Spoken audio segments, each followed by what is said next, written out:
Hi, my name is Dr. Dena Counts. I'm Program Director of Organizational Communication, and today I'd like to speak with you about one of those power communication skills, and that is active listening. Now, you know as well as I do how hard it can be to listen.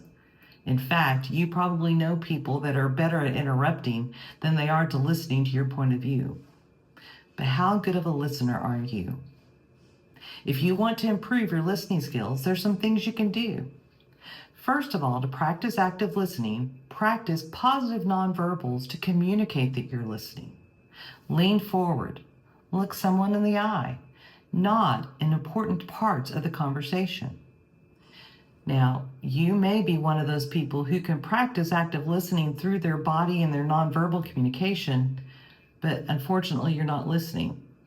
So another way that we practice active listening is asking follow-up questions.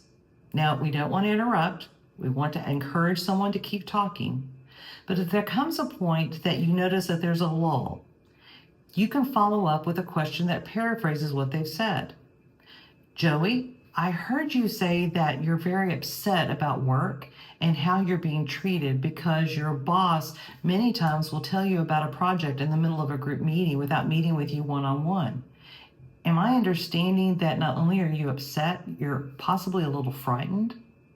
Here, I'm doing a follow-up question, paraphrasing what he said, because I want to communicate not only am I listening, but that I'm seeking to understand their point of view. But also notice in that follow-up question by paraphrasing, I'm trying to understand the emotion behind the question. When I'm practicing active listening, I'm listening for emotion. When does someone get angry? When does someone seem fearful or frustrated? Because whatever they're talking about in that moment is connected to that emotion.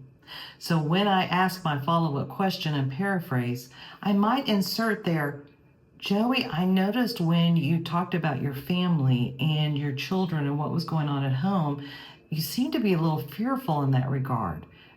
Can you tell me more about that? Notice that I'm asking questions that I want to dig deeper into what the person is asking.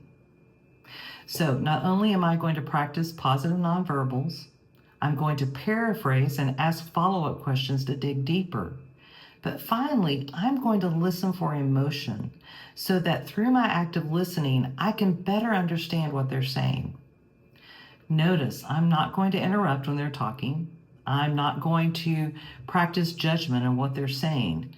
Rather, I want to open the door so that I understand them better and hear their point of view. There'll be another time for me to share my point of view. But rather, I want to practice active listening because it's a way to communicate value to the other person and love my neighbor as myself. Have a great day and enjoy practicing your active listening skills.